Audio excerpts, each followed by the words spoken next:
Hello and welcome to this comparison video of the Dell AT101, this one, and the Dell AT101W, that one.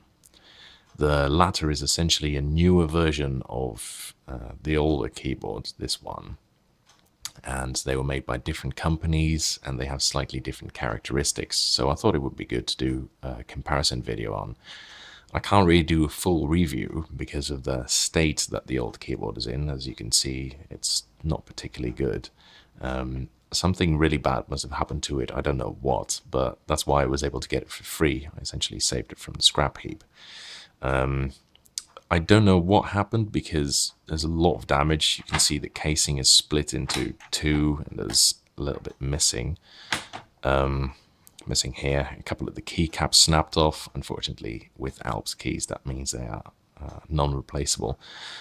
But miraculously, every single key still registers. A few of them hang, some of them have a bit of a jammy feeling or a rough feeling, but they all work, and even the lock lights still work,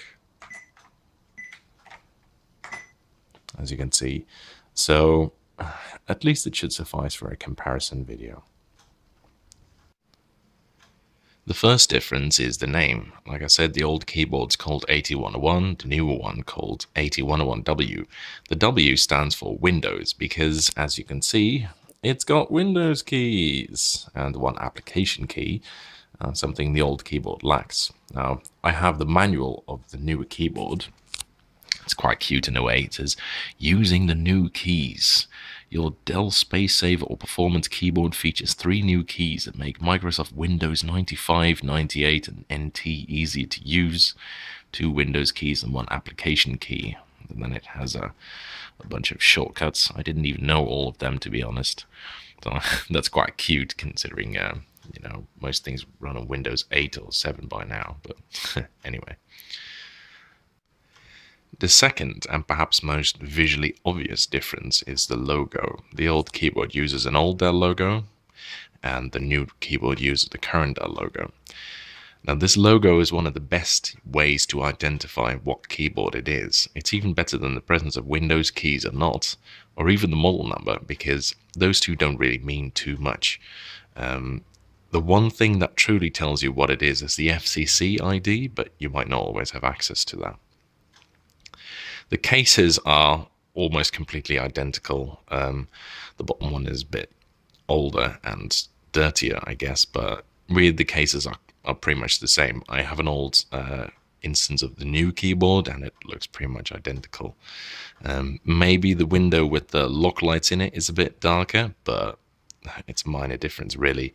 The backside is also completely identical. The one thing that is quite different about the, let's say, the structure is the cable. The old keyboard uses a quite thick coiled cable, as you can see, whereas the new one uses a thinner and uncoiled cable. Other than that, the housing is pretty much identical. One of the biggest sources of differences between the two keyboards is in the keycaps. On the left is a keycap that I pulled from the old keyboard. I cleaned it a lot to make it more representative.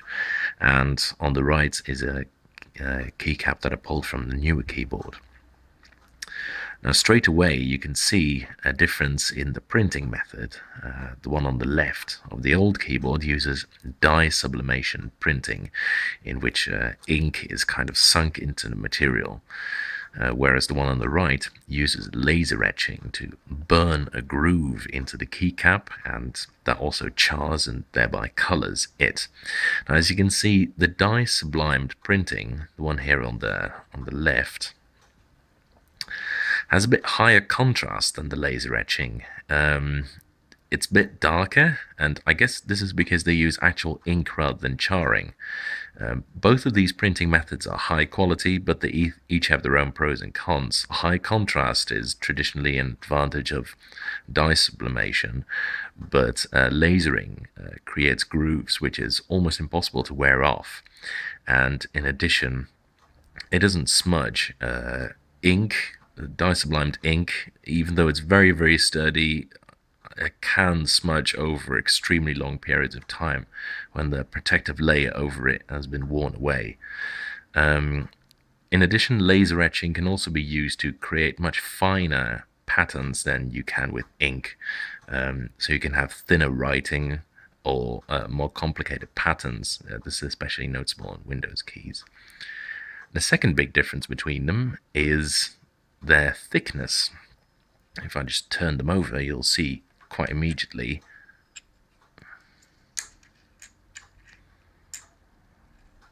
the old keycaps are much thicker than the new ones, which is invariably a mark of sturdiness.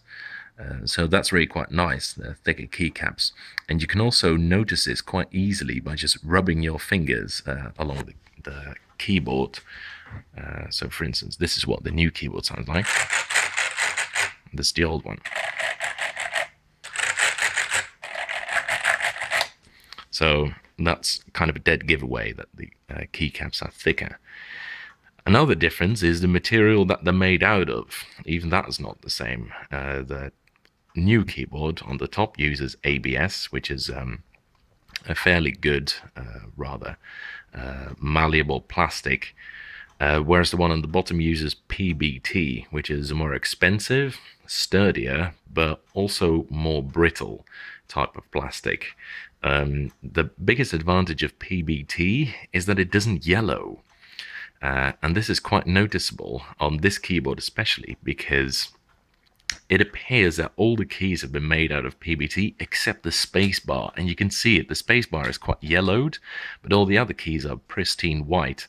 So that gives you a good indication of one of the advantages of PBT. Also, as you might be able to see, and as is quite obvious from the printing method, it uses colored keys on the old keyboard. You can see it here. The old key is green, like on the Model M, and the legend below the print screen, the system requirement, is also green. The new keyboard doesn't have that, which makes sense because you can't really use a laser coloring. You can use different technologies, but not by charring. Another major difference between the two keyboards is their price and rarity. The new keyboard's very easy to get hold of. There's a huge supply of them, including ones that have never been used that still come in their original box. And you can find one without too much trouble for about 20 quid, so really quite cheap.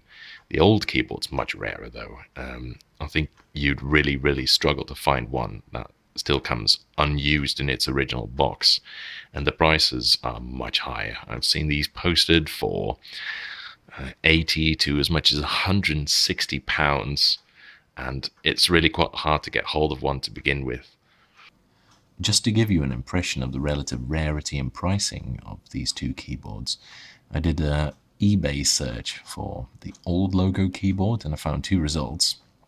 One that's about 90 quid plus 50 quid postage, and one that's 130 quid plus 48 quid postage. So that's very steep. That's a lot of money. And the interesting thing is, they both have the same FCC ID here, Guillaume97SK. And I looked that up, and that's not even a very special model. In fact, technically, it's identical to the new keyboard. It's made by the same company. It uses the same switches, the same everything. The only difference with these two keyboards and the new keyboard is that they have a different logo and they don't have Windows keys. But look how much they command. Look how expensive they are. And then when you go to a search for the newer keyboard, the AT101W, you see you get 14 results straight away, and there's another 6 from international, sorry, another 20 from international sellers. So, and these particular ones are quite expensive, but if you look at other results, I mean, 13 quid, 14 quid, 26 quid, 24. So you can see it's much cheaper. It's quite easy to get hold of one of these, and not for a very high price. So that kind of says it all with regards to rarity and pricing, really. The next big difference is in the manufacturer. The new keyboard was made by Silitech, and the old keyboard was made by Alps Electric, who also supplied the switches to both of the keyboards. The old keyboard uses Black Alps switches. I'll show you one here.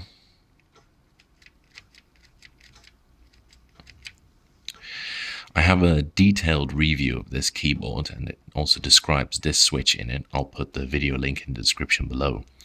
The main conclusions were that it is a tactile switch, but the tactility is not particularly sharp. It feels a little bit like a hybrid between a linear and a tactile switch, which is interesting because it means it's relatively good for gaming as well as typing. The older keyboard, however, uses Salmon Alps switches, also known as pink Alps switches, though I can assure you that the color is anything but pink. These switches are also tactile, but they feel different. They feel smoother and they feel more tactile than the Black Alps switch.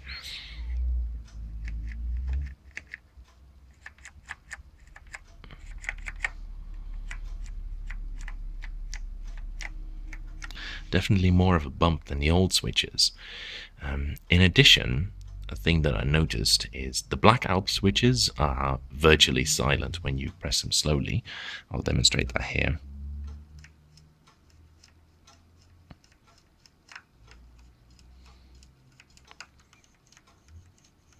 Whereas if you have the Salmon Alps switches, you can hear a little bit of a click if you listen well.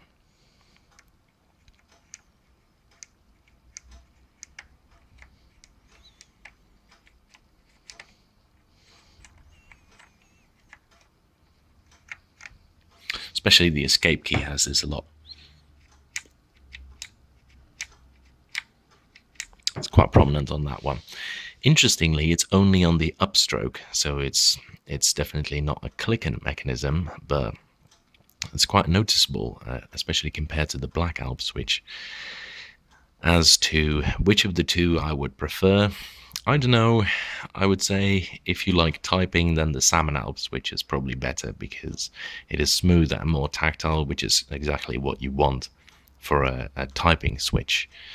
The Black Alps switch is possibly better for gaming, but I'm not completely sure. Both of them are not that different in the end. The difference is quite small, and I might not even be able to feel it if I was blindfolded. I'd be able to hear it probably, but feeling it, the difference is there, but it's not super huge. All in all, conclusions between the two keyboards. Is the old keyboard worth its hugely inflated price compared to the new keyboard? No, absolutely not. That's just silly.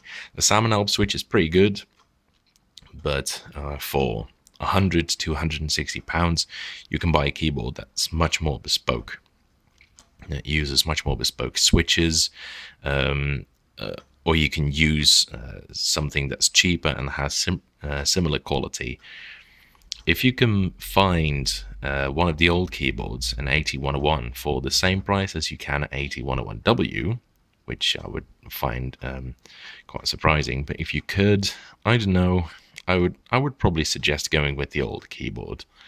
It has higher quality keycaps. I think the switch is a bit more well designed, but there's absolutely no reason to pay noticeably more for this old keyboard than there is for new ones, especially because new keyboards tend to be in much better state than these old keyboards. Anyway, that's the end of my review. I hope you liked it.